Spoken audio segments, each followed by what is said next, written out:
Live from New Delhi, you're watching the India Newshour, India's voice to the world. I'm Tanvi Taneja. Coming up in the next hour. India imposes immediate ban on direct and indirect imports of all goods from Pakistan. Pakistan-flagged ships banned from entering any of India's ports.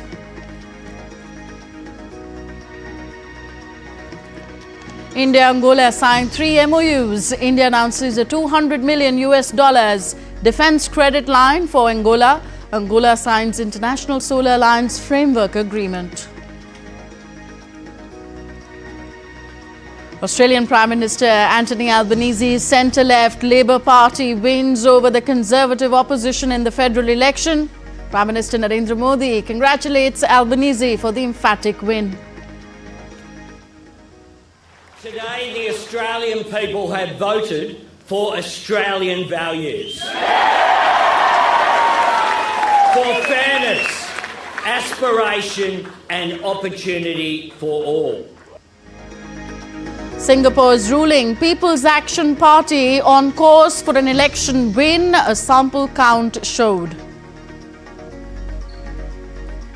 And top-ranking US officials J.D. Vance and Marco Rubio slammed Germany for classification of far-right Alternative for Germany (FD) party as an extremist group.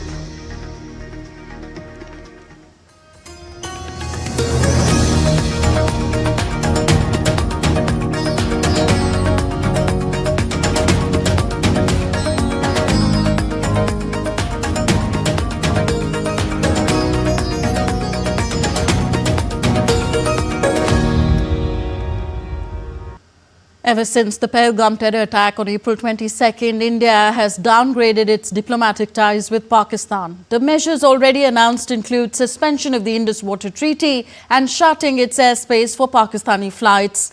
But what can cripple the Pakistani economy even more is the suspension of bilateral trade. In its latest blow, India banned all direct-indirect imports from Pakistan, prohibited Pakistani ships from entering Indian ports and suspended all inbound mail and parcels from Pakistan. A report. India's strong measures against Pakistan continue in the aftermath of the Pahalgam terror attack in Jammu and Kashmir. In another heavy blow to Pakistan, India banned all direct or indirect imports from Pakistan with immediate effect. India's Director General of Foreign Trade said in a notification that direct or indirect import or transit of all goods originating in or exported from Pakistan shall be prohibited with immediate effect. It said this restriction is imposed in the interest of national security and public policy. The decision will completely halt all inbound shipments of goods from Pakistan to India. Further, India also banned all ships bearing the flag of Pakistan from entering any Indian port. The order issued with immediate effect said that the move will ensure safety of Indian assets, cargo and connected infrastructure in public interest and for the interest of Indian shipping. Not just this, India also decided to suspend all categories of inbound mail and parcels from Pakistan through air and surface routes.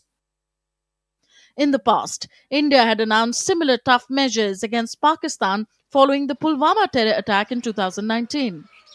India then raised import duties to 200% on all goods from Pakistan.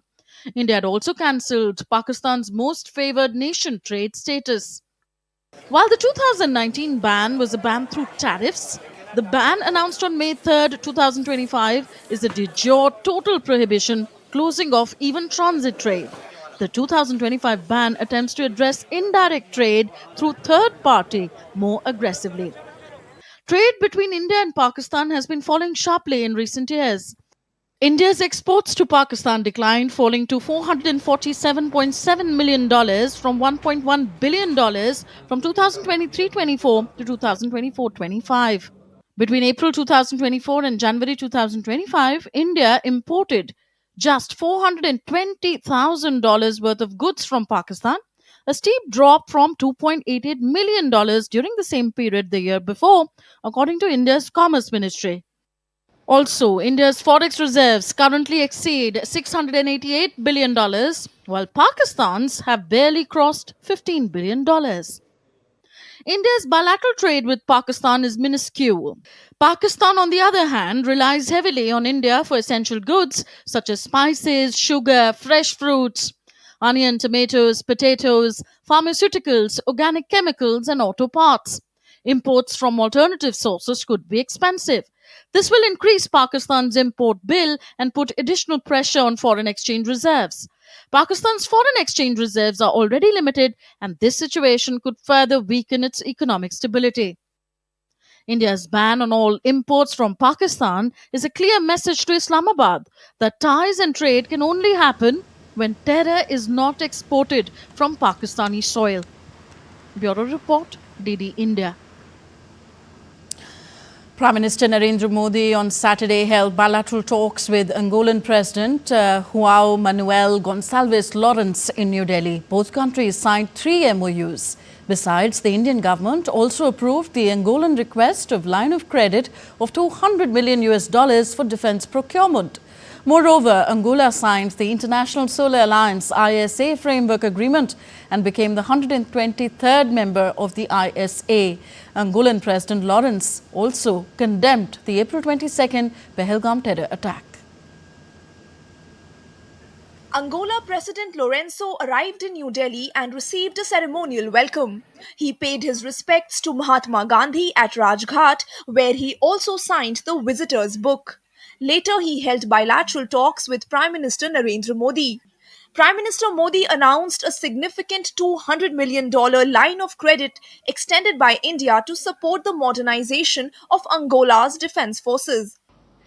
मुझे यह घोषणा करते हुए खुशी है कि Angola की सेनाओं के आधुनिकीकरण के लिए $200 मिलियन की डिफेंस क्रेडिट लाइन को स्वीकृति दी गई है। रक्षा प्लेटफॉर्म्स के रिपेयर और ओवरहॉल और सप्लाई पर भी बात हुई है। अंगोला की सशस्त्र सेनाओं की ट्रेनिंग में सहयोग करने में हमें खुशी होगी। Beyond defense, the two nations also formalized cooperation in several other crucial sectors. Memorandum of Understanding was signed in the fields of traditional medicine, agriculture, and cultural exchange, signaling a commitment to diversify their partnership. India also pledged to share its expertise and capabilities with Angola in the areas of digital public infrastructure, space technology, and capacity building.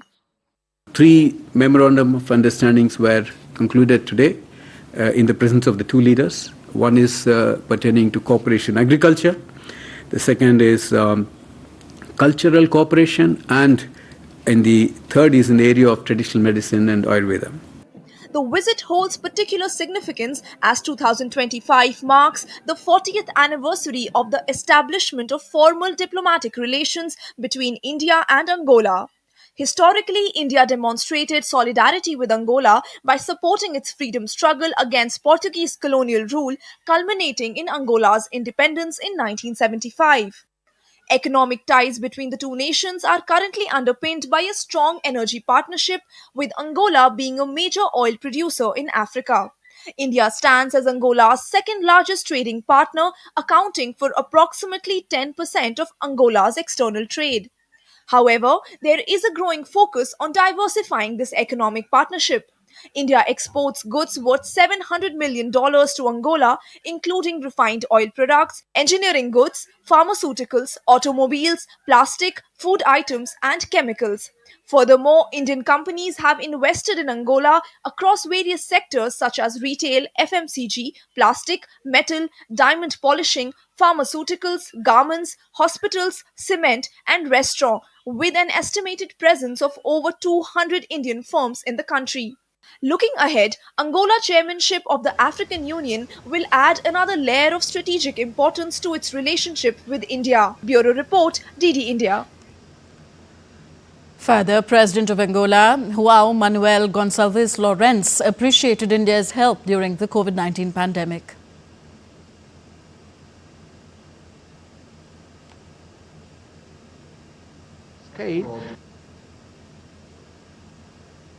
When the COVID-19 pandemic on one hand restricted contact between peoples and nations on a global scale, but on the other hand, it was precisely in this challenging period that we came together once again to discuss our perspectives, our interests, our visions for the future, as well as the challenges, the common challenges for Africa, in particular, we're facing at the time confronting an unprecedented phenomenon in which your country played a prominent role through its contribution to the African continent, especially with the donation of vaccines that have proven essential in the effort to contain the spread of the disease.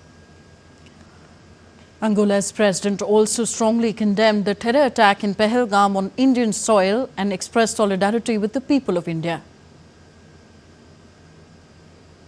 President Lorenzo condemned the heinous, cowardly act, terrorist act in Pahalgam in Jammu and Kashmir, and there was condemnation of it, expressed condolences to the bereaved families and solidarity with India in tackling terrorism in all its forms, including the cross-border terrorism. On to Australia now. Prime Minister Anthony Albanese's centre-left Labour Party won over the Conservative opposition in the nationwide federal election on Saturday. Our next report tells you how Albanese won a strong mandate to become the first Australian Prime Minister to win a consecutive term in 2 decades.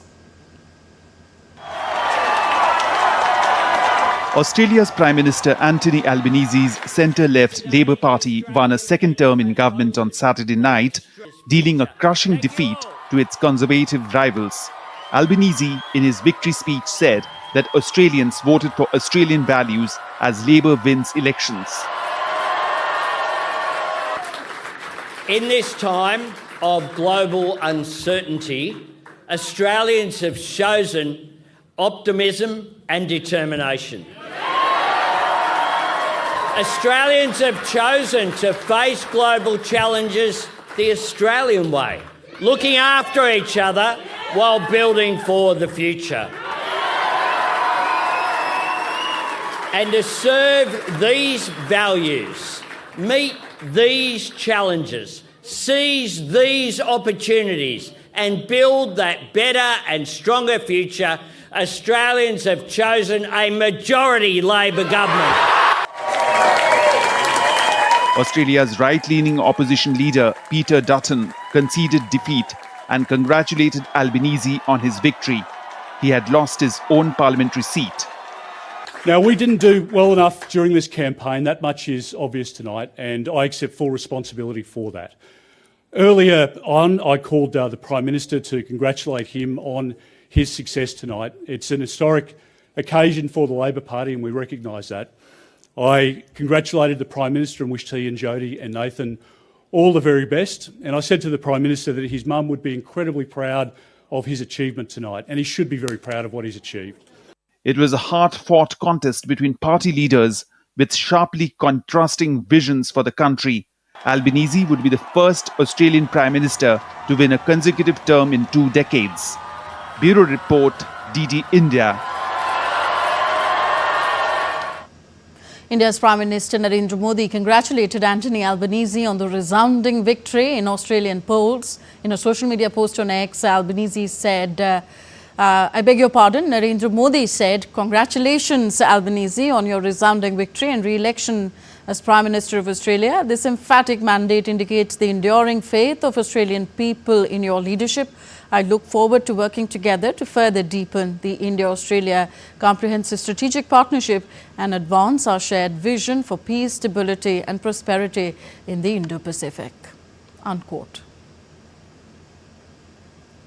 You're watching DD India News. Are still to come on this show. Russia declares a state of emergency at port after Ukrainian drone attack on Novorossiysk.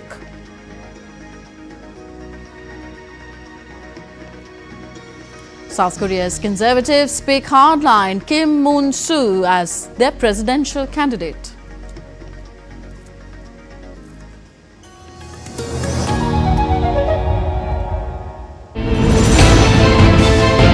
Geopolitics and trade deals. Economic challenges amid development. Hard work and the path to prosperity. It's the economy, always. Between walkers, money is what money does and says. Supply creates its own demand. Between the bulls pulls and bears tears.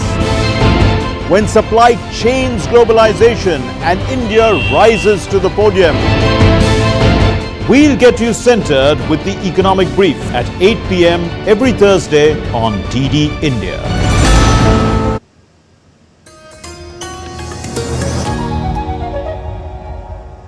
You're watching the India Newshour. I am Tanvi Taneja. Germany is at the center of a transatlantic diplomatic row after its domestic intelligence agency officially classified the far-right Alternative for Deutschland or AfD as an extremist group. The decision has prompted sharp criticism from the US and reignited debate over AfD's place in German democracy.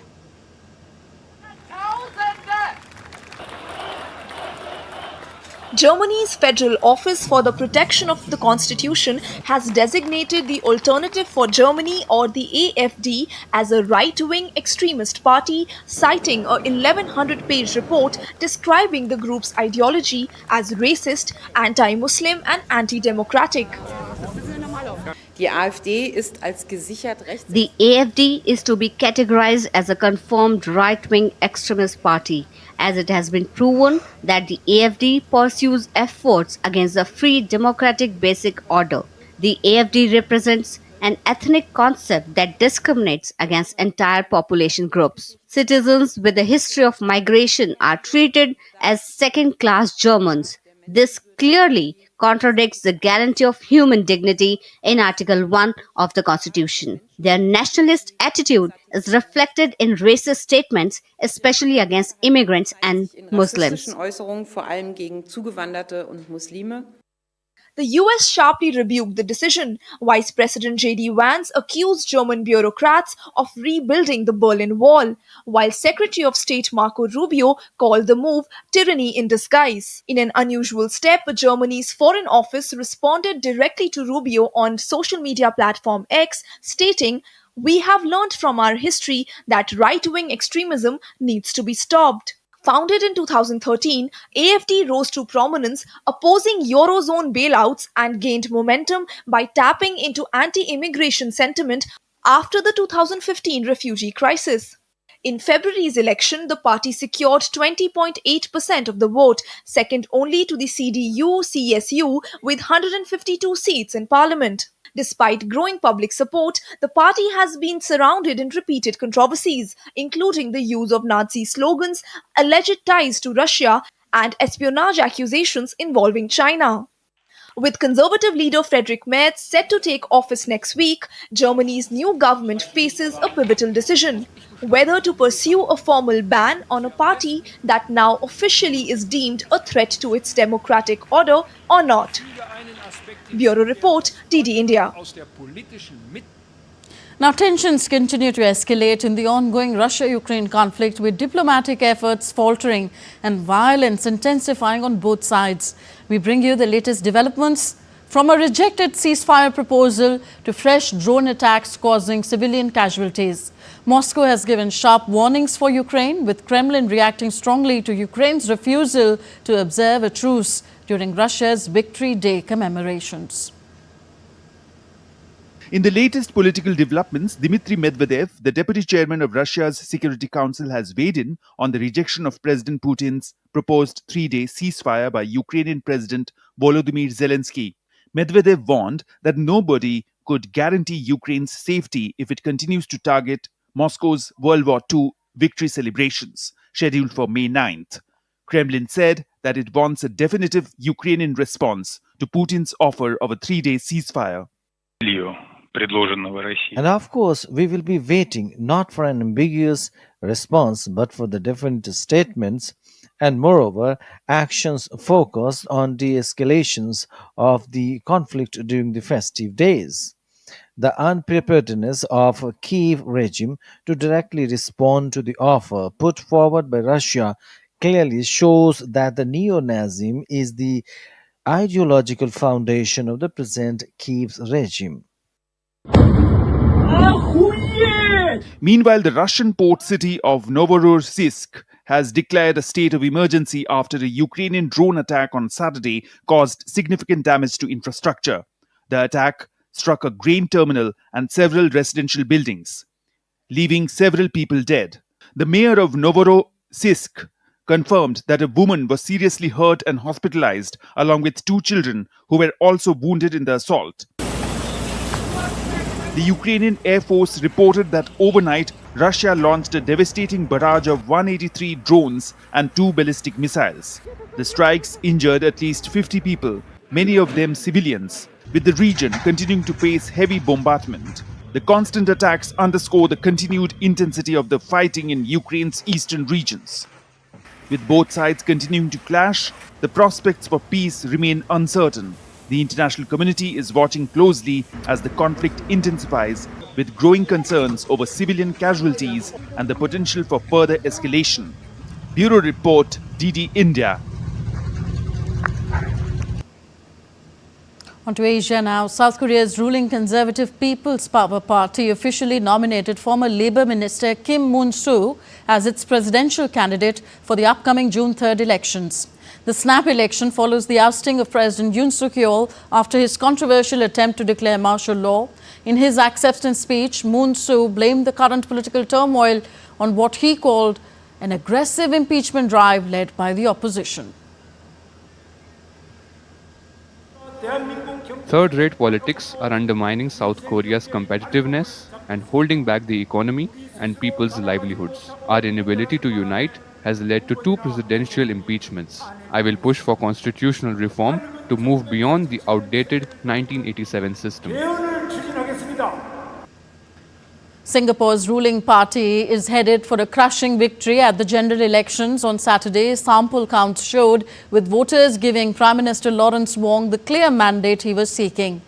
Sample results of 77 seats showed the ruling People's Action Party, PAP, winning 68 on top of the 5 it had already secured because there was no contest, while the opposition Workers' Party obtained 9 seats.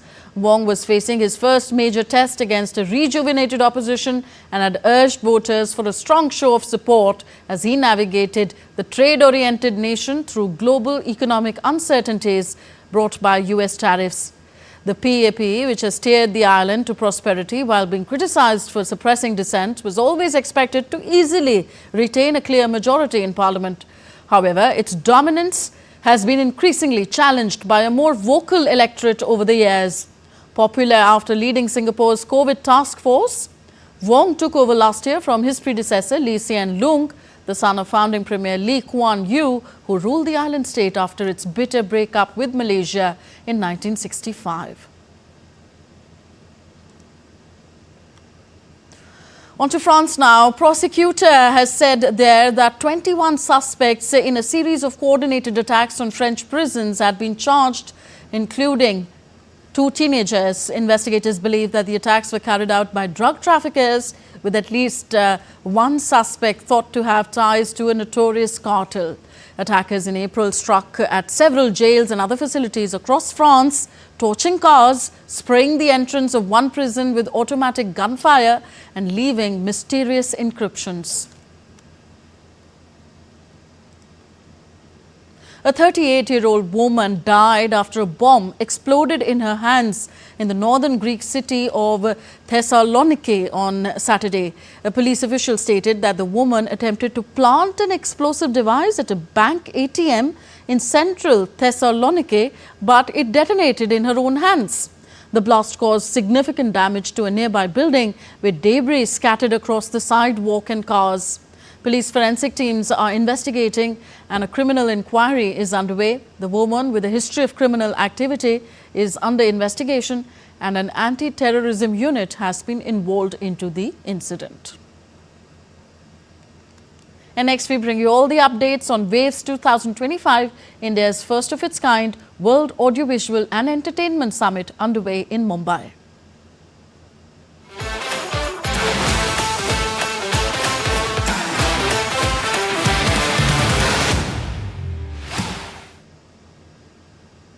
So on the third day of India's Wave Summit being held in Mumbai, actor Amir Khan held an interactive session with aspiring actors and filmmakers on the art of acting. Sharing insight on his acting skills, the actor highlighted the importance of improvisation on the field.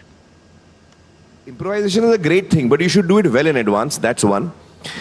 So therefore, because you're doing it in advance, it then becomes part of your rehearsal, and then it no longer remains an improvisation when you're on set, if you know what I mean. But the exercise of going through improvisation is a very important exercise, because it gives you an idea of the different ways in which you can do something, unexpected ways in which you can do something. And it also opens up your mind in different ways. Film sound designer Resul Pukuti hailed Indian government's initiative Waves 2025, calling it a platform that aims to boost India's media and entertainment industry with global participation. Listen in. Creating a summit like this, Waves, is actually, for me, I look at it as a World Economic Forum for media and entertainment sector. That is what the future of it is. And that was only possible because this platform was created, you know. And there is this government that thought that it is required to have a platform like this where, you know, practitioners can come and discuss and exchange ideas. And people from all over the world can come and share their knowledge and experiences, and an industry can evolve and move forward. And I think that is a great gesture. I think I thank the Honorable Prime Minister of India and the Ministry of Information and Broadcasting and all the people that who thought about this and put it together so that, you know, we have a platform. In a major leap forward for India's creative and emerging technology ecosystem, India's Minister of Information and Broadcasting, Ashwini Vaishnav, inaugurated a pioneering set of initiatives in the animation, visual effects, gaming, comics and extended reality domain at the Wave Summit. The expansive initiatives unveiled include industry internships, scholarships, startup funding, rendering parks, game design programs and a nationwide collaboration with over 1,400 schools. Together, these programs aim to create a dynamic pipeline of skilled professionals, catalyze entrepreneurship. Prominent global technology leaders such as Google, Apple, Microsoft, Meta, Adobe, NVIDIA are actively participating in this journey, providing validation and support for India's bold vision in the digital creative space. Speaking at the event, Minister Vaishnav emphasized India's immense potential in this media and entertainment industry. He said a new initiative in the field of film, media and entertainment has begun in India with just a few days ago. And with the kind of talent India possesses, the country is going to take the first step forward in leading the world. India can take the global leadership in the world of media and entertainment. That is the kind of talent we have. 1 billion plus talent and 5,000 years old civilization. Billions of stories to tell. I look forward to more and more inputs from the industry participants. We are very open-minded government. Our Prime Minister always encourages us to listen and make the changes which are required for helping our youngsters, helping our talent find the right opportunities. Motion Picture Association MPA released a report on the third day of the Waves 2025 summit. Addressing the launch event, India's Minister of State of Information and Broadcasting L. Murugan said that the MPA report highlights the industry's strategic importance, how it can be critical for job creation and economic growth. The report of the Motion, friends, the report of the Motion Picture Association highlights the significant economic contribution of Indian film, television, online curated content industry. In 2020-24, the sector generated a combined gross output of rupees 2.77 lakh crore with a total gross value added of rupees 1.44 lakh crore. It is also supported more than 26 lakhs jobs across the direct and indirect revenue of the employment. This data reaffirms the industry's strategic importance not only as a cultural driver but also a critical engine of job creation and economic growth. And next, we take a look at other stories making news around the world. In northwestern U.S. state of Idaho, 7 fatalities and injuries have been caused due to a crash that led to a nearly 7-hour closure of U.S. Highway 20 at milepost 399 while emergency teams cleared the scene. The incident is under investigation.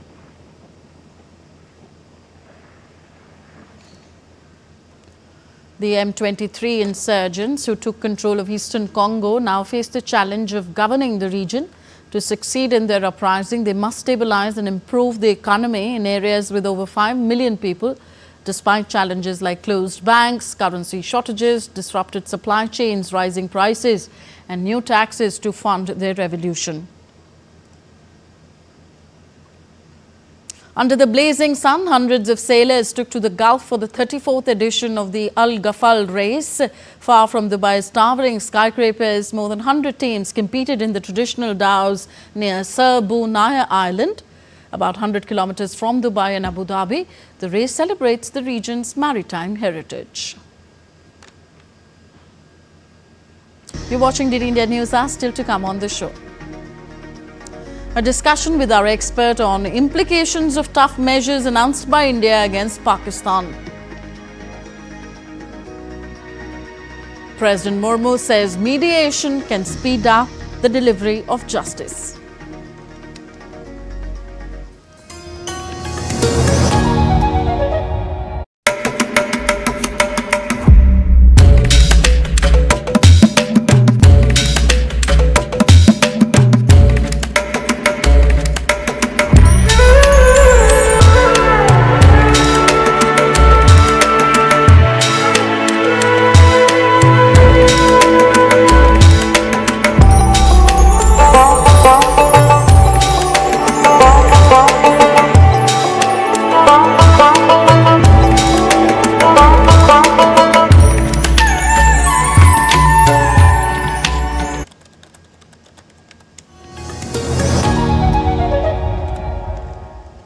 Welcome back. You're watching DD India Newshour. I am Tanvi Taneja. Here's a quick reminder of the headlines we are tracking at this hour.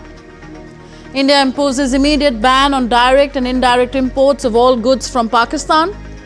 Pakistan flagged ships banned from entering any of India's ports. India-Angola signed 3 MOUs. India announces a $200 million defense credit line for Angola. Angola signs International Solar Alliance Framework Agreement.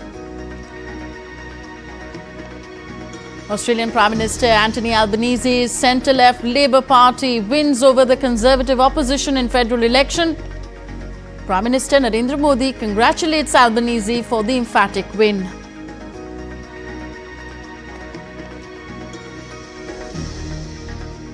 And Singapore's ruling People's Action Party on course for an election win, according to preliminary vote counts.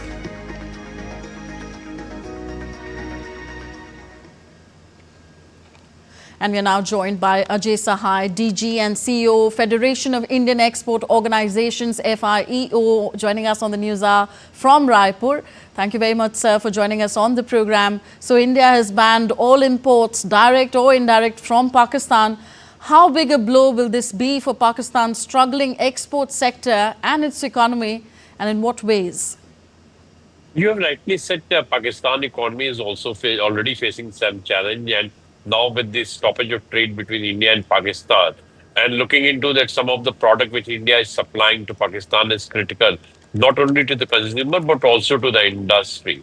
Out of the roughly $500 million which we have exported to Pakistan in last fiscal, the 2 items of interest would be pharmaceuticals and organic chemical. Pharmaceutical, because probably India is the most competitive country in the world when it comes to the drugs and pharmaceuticals, and also organic chemical, as we are one of the major producer.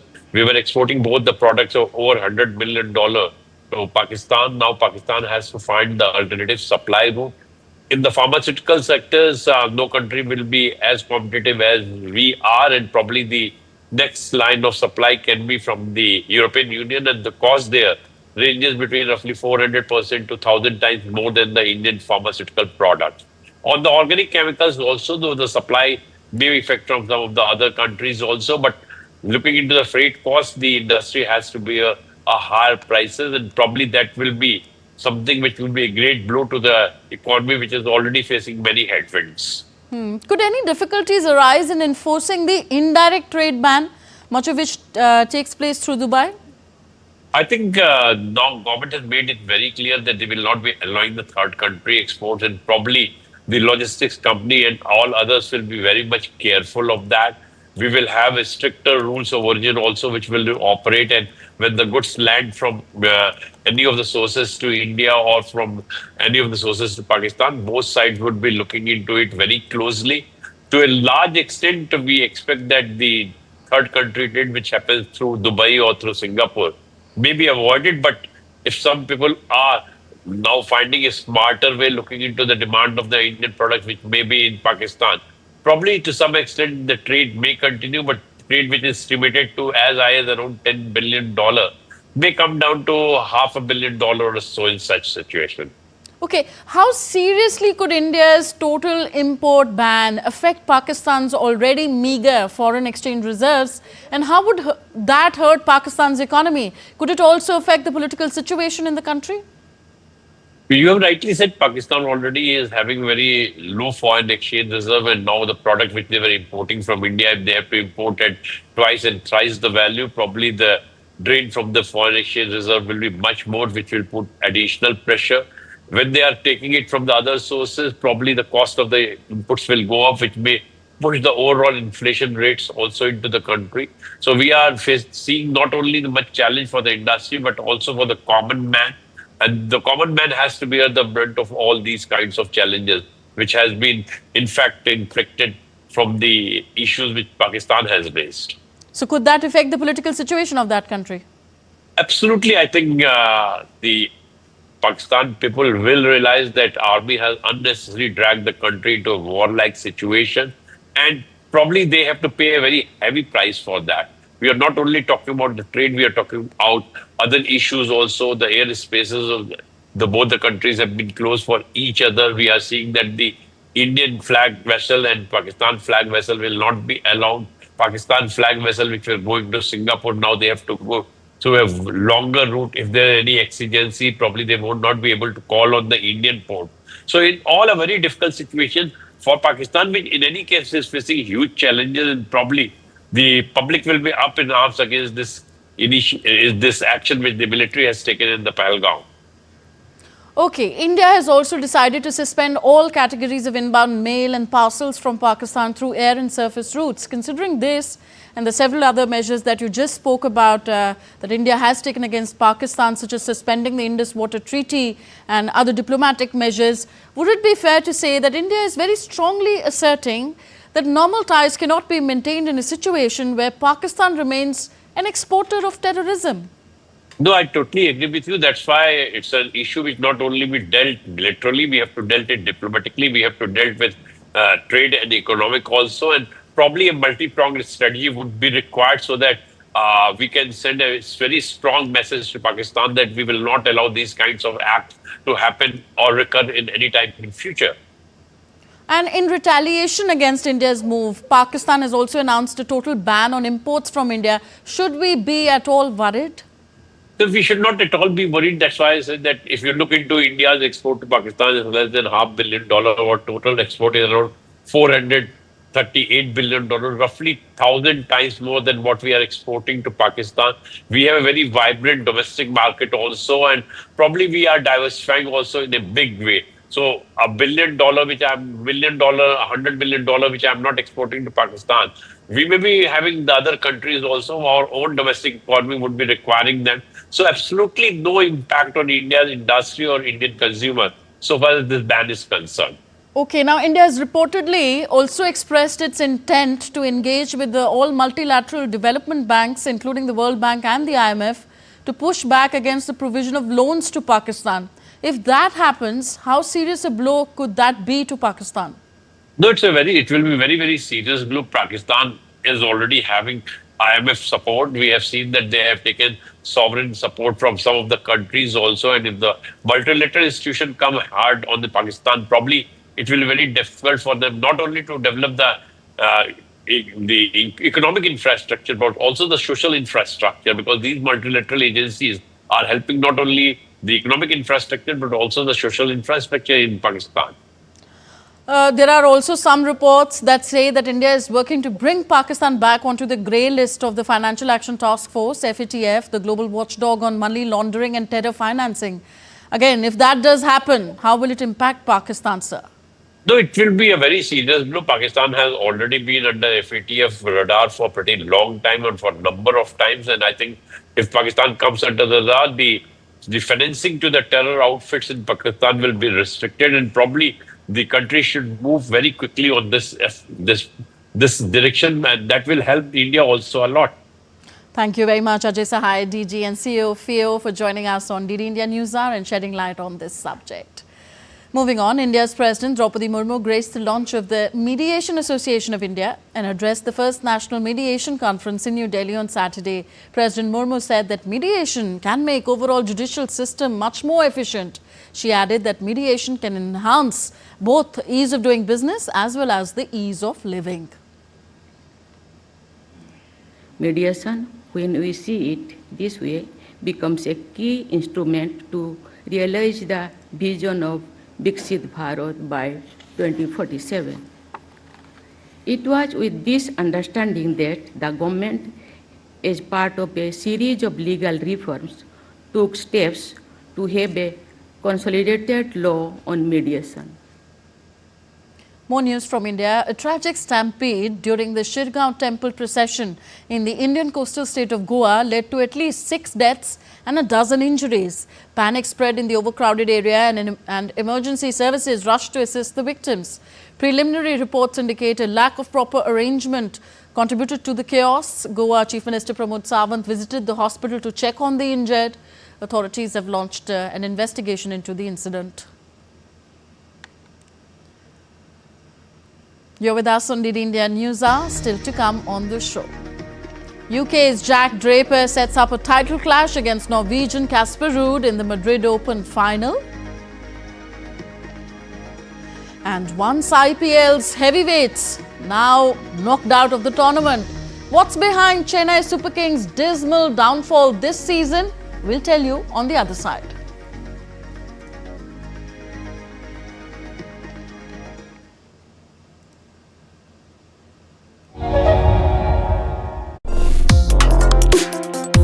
Complex issues, hidden agendas, twists and turns, strategic games. We think all dots are linked. We just need to connect them. Join me every week as I connect the dots to unravel hidden designs in statecraft, mysteries, and decode issues that matter to you. Watch Connecting the Dots with me at these times on DD India.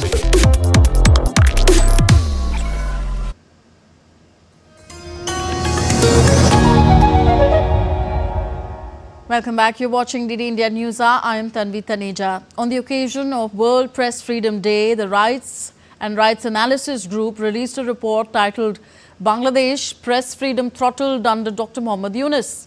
The report accused the interim government led by Nobel laureate Muhammad Yunus of orchestrating a systematic crackdown on press freedom in Bangladesh between August 2024 and March 2025. According to the report, 640 journalists were targeted during the first 8 months of the interim administration. This includes 182 journalists facing criminal charges, 206 subjected to violence, 167 denied official accreditation, and 85 senior journalists placed under financial scrutiny by the Bangladesh Financial Intelligence Unit, an agency tasked with anti-terrorism and anti-money laundering investigations. At the Waves 2025 summit, global gaming giant Krafton showcased cutting-edge games, including titles by Indian studios, reaffirming the strong support for India's gaming and interactive entertainment ecosystem. With over $200 million invested since 2021 and more on the way, Krafton remains the largest investor in the space. CEO Sean Hunel-Son shared more in an exclusive conversation with DD India's Tapas Bhattacharya. India's gaming industry is poised for a big leap, and to talk about that, I have with me the CEO of Krafton, Sean here, popularly known for the brand BGMI. BGMI is very famous in India, and you guys are actually leading from front when it comes to online gaming. How do you see India's this particular sector growing in the next few years, and how Krafton is going to lead from that? Definitely, Indian gaming market is growing. It's one of the fastest growing market in the world. In other countries or globally, gaming industry grows maybe 3, 4, 5% per year. But India, it grows 15 to 20% every year. So, which is a very big opportunity for us, and that's why we have established our presence here. Waves is a huge opportunity for all the players, big gunners, small players to come under one roof. How does it feel being here? How's the energy here? Yeah, it's definitely, I think, one of the first events that we are seeing in this scale, especially with the government's full support and the leadership support. So I think it feels very, very different and very, very motivated. Can you tell us more about the Garuda platform? Garuda Saga, yeah. Garuda Saga. Can you tell us more about that? Yeah, Garuda Saga is one of the games that we brought to India, in 2024, early 2024. There is an original version which has a bit of global appeal, but now back then we reskinned it into with the Indian mythology. So we introduced that version into India, which worked quite well. How does it feel to work with India's top minds? Kiki is a Krafton India gaming incubator program.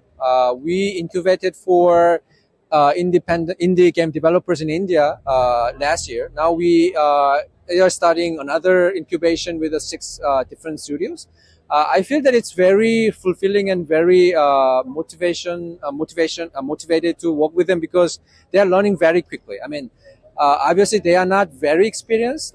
It's maybe their first game or second game. They are very small team, 5 people, 6 people, 7 people. But through our incubation, they get financial support and mentorship from our global veteran developers.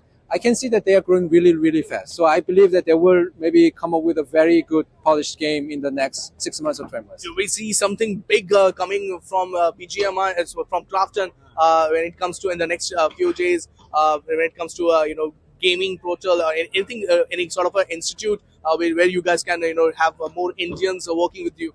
Yeah, sure. Obviously we have a few products in pipeline.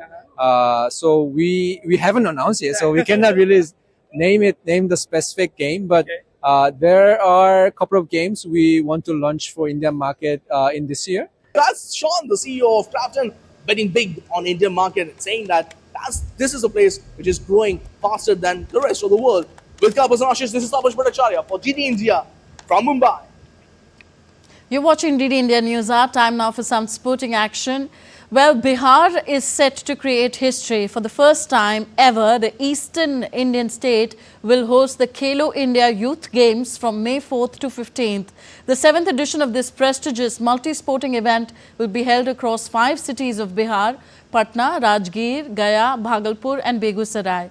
Meanwhile, events like shooting, gymnastics and track cycling are taking place in New Delhi. Prime Minister Narendra Modi will inaugurate the games virtually on Sunday. Bihar is all set to make history. The state will host the 7th edition of the Khelo India Youth Games from May 4 to 15. This is the first time Bihar will stage this prestigious multi-sport event. Young athletes from across India will gather to showcase their skills and passion. The games will be held across 5 cities of Bihar: Patna, Rajgir, Gaya, Bhagalpur and Begusarai.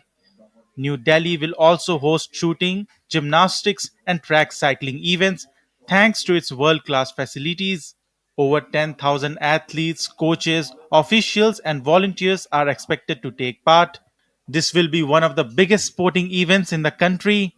Khelo India Youth Games began in Delhi in 2018. Since then, the event has traveled to Pune, Guwahati, Panchkula, Madhya Pradesh, and Tamil Nadu. Now it's Bihar's turn to shine on the national sports map. The Khelo India initiative is a part of Prime Minister Narendra Modi's vision. The aim is to strengthen India's grassroots sports and make India one of the top sporting nations in the world. Over the years, Khelo India has produced several Olympians and international stars who have made the nation proud. KIYG 2025 will feature 28 sports, including 27 competitive disciplines. Esports will be included as a demonstration sport, reflecting the rise of digital gaming. Hosting Khelo India Youth Games is a landmark moment for Bihar. It will not only boost sports infrastructure but also inspire a new generation of athletes. Narayan Singh's report, DD India. Saudi Pro League team Al Hilal have parted ways with coach Jorge Jesus following a disappointing conclusion to their AFC Champions League campaign. Jesus led Al Hilal to 3 Super Cups, the King Cup and a league title in 2023. The decision to part ways came after Al Hilal suffered elimination from the Asian Champions League elite on Tuesday. With 5 games remaining in the Saudi Pro League, Al Hilal sits second in the table, 6 points behind leaders Al Ittihad. They are set to play in the newly expanded Club World Cup in the United States starting from June. On to tennis now. 5th seed Jack Draper of Great Britain set up a Madrid Open final against Casper Ruud following his win over Lorenzo Musetti on Friday. Draper downed his 10th-seeded Italian opponent 6-3, 7-6 to reach the 3rd final of 2025. It is also his second at the ATP Masters 1000 level, where he won at Indian Wells in March. Earlier, 14th seed Casper Ruud marched into his first final in Madrid without dropping a set after the Norwegian beat Argentina's Francisco Cerundolo 6-4, 7-5 despite struggling with a rib injury.